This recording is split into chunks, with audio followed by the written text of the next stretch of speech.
Hello there, and welcome to a new build guide for Age of Wonders 4. Today I got a build which is fulfilling two community requests I had. It is a Dragon Ruler build, and it is a evolution build for the Feudal faction, which focuses around a strong economy, a research rush, because we want those dragons as quick as possible, and a lot of evolution gameplay. It is all in all very successful, a little bit micro heavy in the early game. That's been the only downside that I found so far. It went through brutal difficulty like a knife through hot butter, and it was a lot of fun to build that. As usual, please give me more ideas that you want to see in this videos. I love to do builds, and you guys bring up very nice ideas. Thanks for that. Let's get started with this one. So, the cultural and racial traits here. I went for overwhelm tactics because it is massively synergistic with the feudals. Feudals like to stand together because of their trait stand together, which adds up 20% more damage.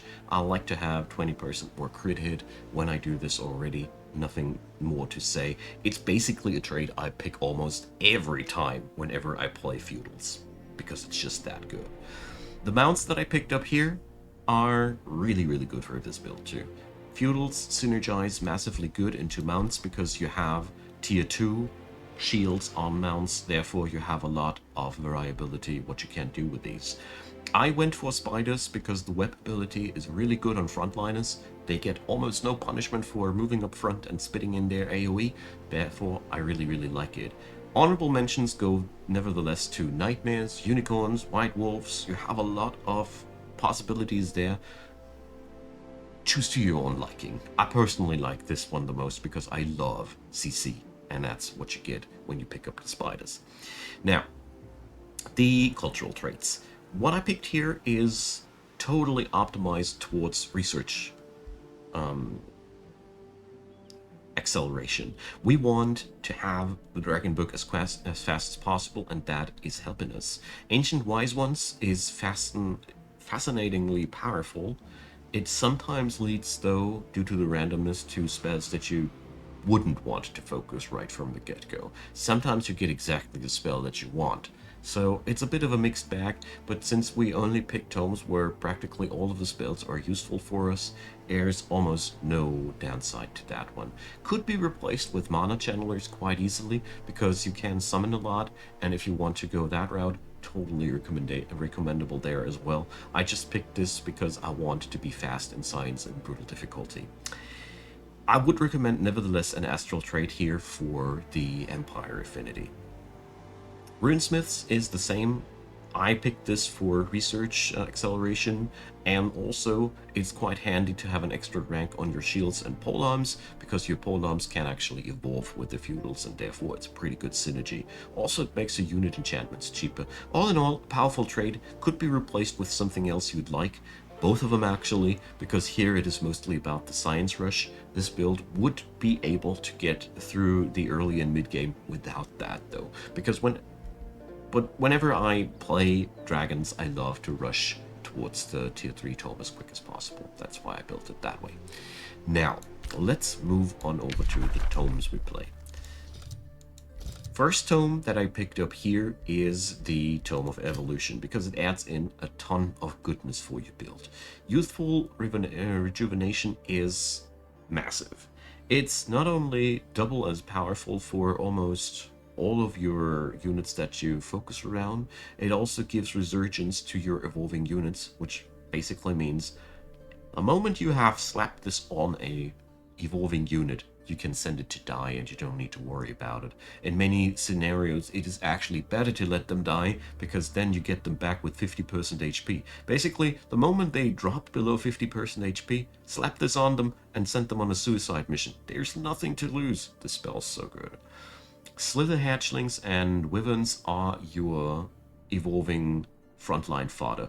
The wyverns evolve into the hatchlings evolve into real wyverns, which are really cool in many ways. They are either skirmishers or fighters, and the slithers are really powerful, hard to kill, evolve into even harder to kill skirmishers, can spit every turn, and therefore really good backliners that can pretty much replace your tier 1 archers with ease. Rapid Evolution enchantment, very important, very powerful, as it is getting you faster to your goal. End of the line. Draconic Vitality, also a nice to have. Can be pretty hard to cast it though because you're pretty much invested with your mana most of the time. Shepherd, well, power trait for your tier 1 units. Pretty cool for the early game. Falls off later though, but makes your tier 1 units more sturdy in the mid-late game too. So that's a pretty powerful trait nevertheless. Tier 2 Tome comes later. Tier 1 next. So, Tier 1 Roots. I picked this up and I had in mind that you could pick up the Zeal Tome here as an alternative as well, because Zeal gives you a lot of power here in form of Legion of Zeal and Inspiring Chant as well. It doesn't offer you anything evolving though. That's why I personally preferred the Roots Tome over everything else. Several reasons. First off, the enchantments are really good. We can poison all enemies now with pretty much everybody, which is pretty good. The Entwined Thralls transform into tier 3 shields if we keep them alive. Pretty good as well. They are also capable of landing a ranged hit every turn. Nothing bad at all about these. The Vine Prison is amazing, as it is a really reliable distraction spell. Eats up a lot of your combat casting resources, but can be used for so many different ways that it is a strategical powerhouse that I personally always love to have.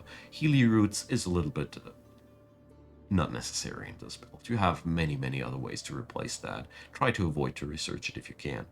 The Herbalist is nice because it allows you to bring up a conduit building. I always love to have that in my build somewhere. Enough said. Now, tier 2 tomes. Here we go for Glades and Revelry. Choose to your own liking in which order. Glades adds in many much needed skills. We get the Glade Runners, which finally gives us a decent ranged unit, replaces those crappy tier 1 archers, which are really just there to be archers. I don't like them too much. These guys have everything you need. They can mark your enemies to make them easier to hit for your ranged units, also sunders the defenses a bit, can also use the web spit, tend to be a little bit suicidal in auto combat though, sadly. Only downside though, you have now a tier 3 ranged unit, good stuff. The Entwined Protectors are interesting in so far as they are a straight up upgrade to your protectors, so basically when your tier 2 shields start to die off at the front line, if you have the resources, you might consider just replacing them with Entwined Protectors, which are just better in every aspect. Leaf Skin, nice to have, what can I say? Forest Walk is amazing on this spell, as is the magic resistance, albeit very low. Camouflage can be also really good, but not against the AI, which chronically cheats in that department. The capability of creating forests wherever you want is a nice combo with Leaf Skin, but there's not much more to say except for pick up Forest Warden if you want to spam forests hard. It's really powerful. And the Sacred Meadow, well, it is what it is, not too necessary for this build since we already produce food quite nicely. So, the second tome of tier 2 to pick up is, of course, Revelry. There's just too much goodness to pass over this one. We already have crits, therefore Blood Fury weapons and Revel's Heart just do more of the goodness. We also have a built-in moral boosting racial spell, cultural spell, always mix these up. So you have a lot of good things there going on, but the hidden superstar here is Rebels of Carnage. We have so many evolving units, and this is really good if you want to train them quickly. It costs some mana, but the payoff in this build is massive, as we can easily set up an entire roster evolving out of this spell. The Skalds are the much needed upgrade to your Benemen. The Benemen are not necessarily bad. They're just very finicky, micro-heavy, and the Skalds are just a good alternative because they are much more flexible, although much worse at healing objectively. But since we have the Tome of Glades with the aspect of Root allowing our frontliners to heal themselves, I kind of like forgot to go over this spell. Very sorry about that. All your shields can heal themselves, so you are not that pressured to have super powerful supporters because this build has a lot of healing options off the side. Revels of Blood, if you want to research it and Well, do it. It's really good for sieges when you can spare the mana. I really like this one because it ends up with a 20-point difference in both. Because you gain 10, the enemy loses 10. Pretty powerful stuff. Don't sleep on Revelous Triumph, adding more oomph into your crit hits. And Carnival of Flesh, well, we have more farm upgrades than this build can possibly use, but it is good as we can generate a lot of draft out of that. Tier 3, of course, dragons. It's time for dragons. That's what we've been building towards to. The young dragons are really cool as they will evolve into fire dragons or the other element, depending on what you picked up, depending on your alignment. Many different dragons will hatch from this one. The real powerhouse about this is you can make them safely evolve with youthful rejuvenation. They gain resurgence, so keep this combo in mind, and this way they will survive pretty long. So Dragon Attack is a good siege project. Purifying Flame is amazing at everything it does for you. Draconian Transformation, I would recommend not to pick this up as we get something better later down the road. You could use it though for a keepered species or whatever. Flamer Focus is at first entirely useless for our build, but with the upcoming tome we can put that to good use. Alternatively, if you can muster some battle mages from whatever sources, Rally of the Liege, Captured City, whatever, this upgrades them massively as it is a really, really good spell, and we will put those conditions later to good use. Also, I want to point out that the Wyvern Eyrie finally gives you a research post and also gives you access to higher tier 3 units right from the get-go. Good stuff as well. And the Firebomb is a magic skill, which I personally find quite recommendable too. So, the other tier 3 tome that I personally recommend for this build is Pandemonium. Surprisingly enough, we have tons of conditions that we can slap on our enemies. I was actually surprised by it, but when I looked over this build, there are so many ways of inflicting conditions in this build that Vessels of Chaos is easily usable. Havoc Magic upgrades your supporters massively, as their attacks gain a really, really important trait. Random negative status effects can be devastating at times, but they are always useful when they occur. End of the line. Mass Hysteria is a pretty good spell, Inside Revolution as well, but we're actually after the Chaos Eaters here in terms of our late game strategy. We can churn out lots of negative statuses. These guys can burst via eating negative statuses, they spread negative statuses by just standing next to enemies, and they are also ranged attackers that can add some heavy lifting into the fray, but they are mostly used to be or meant to be frontliners. This tome gives you pretty much everything you need for the remainder of the game.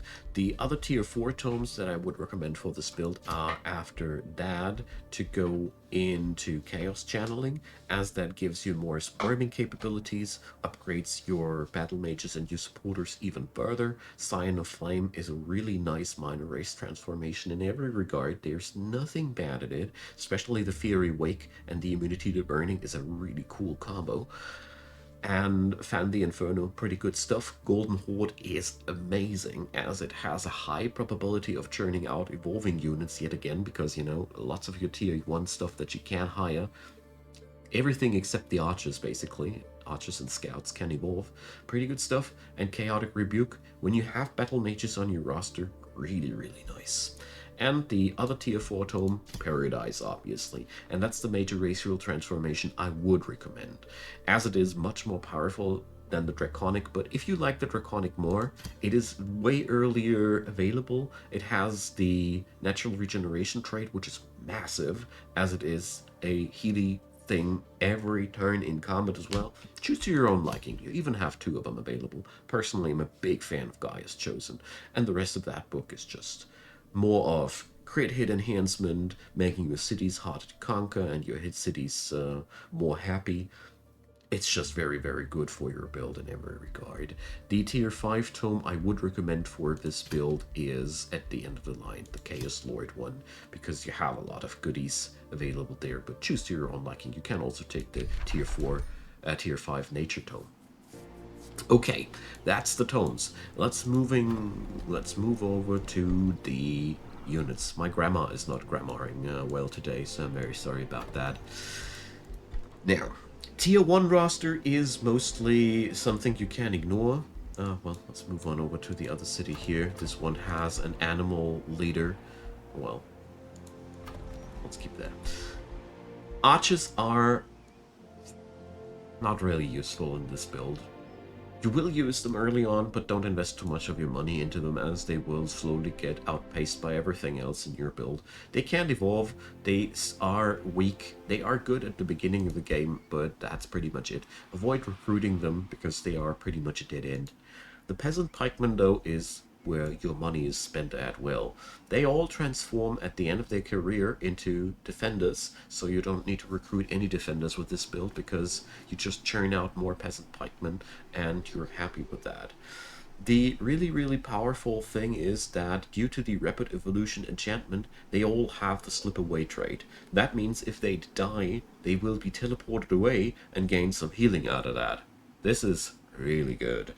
Just if you have the mana, just put a youthful rejuvenation or whatever that spell is called on them and send them into a kamikaze mission and reap the rewards when they just get resurrected at the end of the combat.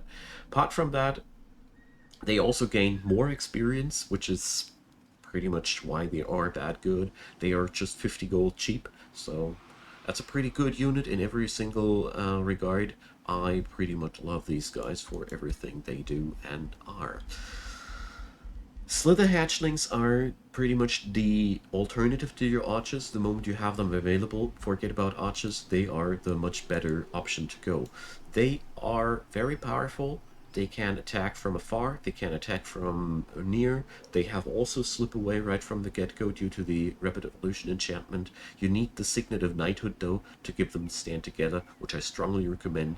And they benefit from poison arrows and blight blades. So they're just better in every regard.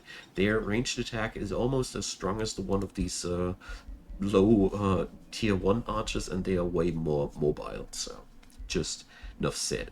The Bannermen. I have a pretty much a love-hate relationship with these guys, as they are useful at what they do, but very micro-heavy. They can sunder defenses with their ranged attack, which is honestly pretty good. It's making the enemy more susceptible to your not that powerful frontliners, and it's also lowering the status resistance, so pretty good stuff there. These two spells, Bulwark standard, low cooldown, but also low returns for the necessity to line up your units properly. Lots of micro, but the good point is it's low cooldown. You can spam it. It's pretty powerful, therefore. And Soothing Standard, stupidly high cooldown, but plus 10 moral at the same time, which is ideal to bring your army when they're banged up at the beginning of the fight into good shape. This is an amazing trait, and that's why they are useful, and that's why you need 2 to 3 of them, because they're just so good at pumping up your troops before the combat starts, because moral, as far as I know, doesn't decay like other buffs do. So yeah, micro heavy, I hate them a bit, but well, they are what they are. You need them. Defenders are your frontliners, usually on your race with the spider mounts, therefore a little bit more susceptible to spear units, but it is what it is. They also don't have too many special traits. They are good with their heavy shields, can't be killed that easily, but all in all, ugh, they are nothing special. Their big benefit is that they have a fairly high physical resilience, and you get them basically out of a 50 gold unit. That's that. And or tier 3 roster here consists out of Blade Runners, which are the archers you should pick. If you ever have to pick archers, they're just better archers. End of the line. And Knights. I rarely use them for this build. They are good at what they do, but our build is not relying on shock units too much. I pretty much replaced knights in this build with dragons and wyverns and everything else, so you can pretty much safely ignore these. This has the benefit that you don't need to rush the tier 3 town halls for your tier 3 units with this build. That much, which is really good. The Skulls, like I said, are the offensive supporters. You also should have two or something like that in your entire roster because they can disable the enemy, they can power up your units, they can power up your crits, which is also really, really good. Massive powerhouse of a supporter, but your armies won't work as well if you only go for Skulls or if you only go for Bannerman. You need both of them. I tried it out, and it's just most effective if you mix them up. The dragons are dragons. They can tail swipe right from the get-go. They can benefit from the youthful rejuvenation spell, and they evolve into real dragons at some point, and that's why you should produce them as fast as you can so you get those juicy tier 5 units as quick as possible. Just keep in mind that you need to be able to pay for them when they turn tier 5. And summoning wise, we have available the Entwined Thralls, which can be used as shield units, which is pretty good once they evolve, or they can be also used as a replacement for slithers if you end up not having the gold but the mana. And the Wyvern Fledglings are the same if you end up not having mana and you need frontliners. They are massively good. I end up using slithers a lot, but actually the Wyvern are really, really good as well, and you shouldn't ignore them. They are really powerful in many, many aspects. And yeah, that's pretty much your roster. It's very powerful, it's very versatile, and it's worth pointing out that with this build you have the capability to switch either to spend gold or mana to your own situation, so you can always pump up units. So let's talk about strategy. With a feudal build, you want to churn out cities as fast as possible. In this round, I went and founded cities also at not so attractive spots. Since we have the capability of building a conduit, a research post, we don't mind having a not so powerful city starting point. We have the feudal rulers with their super massive governor traits, and we can deal with that. We need 3 cities though as quick as possible. Better 4, better 5, the more the better. Because science rush builds are served best with many cities, because the more cities, the more science you can produce. It is pretty simple. When you go for your heroes, I strongly recommend your Dragon Ruler to be of Shadow element, so you gain access to these sweet, sweet Shadow traits. You can easily make your Dragon Ruler a Shadow Dragon, pick up the Shadow aspect, with the big advantage of having a freezing and, well, the freeze you get from the get-go, the shadow aspect, isn't as good. You could feel free to swap into any other aspect here to get other affinity bonuses, because you get 1 affinity bonus per aspect on your ruler. Only ruler, not heroes. In the Empire development part, you have many, many options too. I want to point out that the Astral Affinity is very, very valuable, as it allows you to get into adaptive research, which will speed up your research game even more. Also, your affinity into Materium allows you to go into Master Masons, which I also recommend, as it is bringing you a quicker economy development. You're also fairly good at utilizing Whispering Stones, as you have, again, Shadow and Order, which is really cool. So you can use your Whispering Stones again for knowledge generation. You can also infiltrate enemies' towns later down the road if you opt into heavier into Shadow like I did. There's lots of goodness down that road. Chaos also allows you to gain extra free units out of the Call of the Chaos. Battlefield looting is also very useful, and Lure of the Horde is really, really good. The longer you play this build, the more free units you rack up. This entire path can be utilized quite well, and with the nature path, you can make sure that your cities grow well and your units stay healthy. And if you want to go really stupidly into unit swarming, you can go for a wild expansion. There's lots of goodies in there that allow you to play very expansionistic. This build is also meant to be played expansionistic. You want to have a big empire to support up your factory of dragons as quick as possible. You are pretty good, capable of claiming territory right from the get-go, as it is pretty hard to kill your units. It is very important, though, that you keep 2 things in mind. First up, always bank up some mana for spells in combat, so you can spam out the spells that keep your units alive.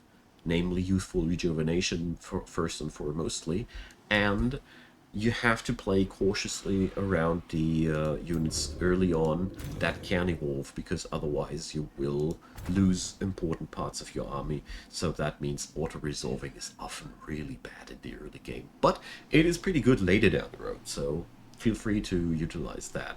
I recommend avoiding conquering cities too early. It's much better to keep feuds alive with other free cities because you have access to the knowledge extraction trade. Let those heroes come.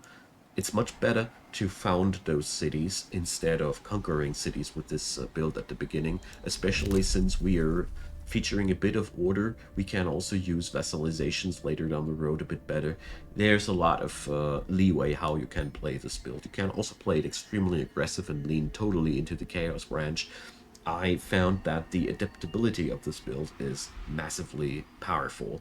For your heroes, it is the usual thing that I go for. Support heavy heroes rule the field, but I want to point out two things. Feudal Ruler is unique to this species and is just massively good, as the heroes can boost up their environment. If you want to use that, make your hero a ranged unit that gives the most synergy, and Undying Loyalty. This is a powerhouse of a trait. It allows you to make a unit invulnerable for one turn as a free frickin' action, and it even is on cooldown. It is not a once per battle skill. All in all, you can pull off some massive cheese with that, because you can decide whether your units will die or not. I also want to stress out that the feudals are full of that cheese, in form of, for example, Hold the Line, which is a racial spell which can apply steadfast to a whole freaking 1 hex radius area. Start to use these spells. They're really, really good. They require some fort planning, but it is powerful in PvE and PvP, as your enemy always has to take into account that you can suddenly turn somebody invulnerable, and you have this resource really available with the feudals. Real power play trick here. And Call to Glory is pretty cool, but costy. Most of the time I use up my combat casting points for other things. Don't get into the trap of buffing up your units with that. Your combat casting points are mostly used better elsewhere. The spell's just a little bit too weak for what it does. With your Dragon Ruler, feel free to go for whatever you want after the Shadow Affinity, or go for an entirely different path. I personally recommend the Shadow Affinity for this build so warmly, because it allows you to go for the Knowledge playstyle so much better. But in all honesty, you could also go Astral and go for the traits there. Would be very powerful too. Many different options available to you. So, that's the end of this video. I hope you found it helpful. Feel free to leave me your comments, and like I said, more recommendations please. I enjoy doing these builds so much, and I can't wait to hear back from you guys. Leave a thumbs up, consider subscribing, and as usual, check out the description box leading to Patreon, PayPal, and Buy Me a Coffee. I would be super happy if you checked them out, and I want to say thanks to everybody who already did check out and support, and of course, thanks for watching these videos. Seriously, you're still around after the ad roll. Appreciate it. Hope you had a good time, and see you next time. Bye-bye.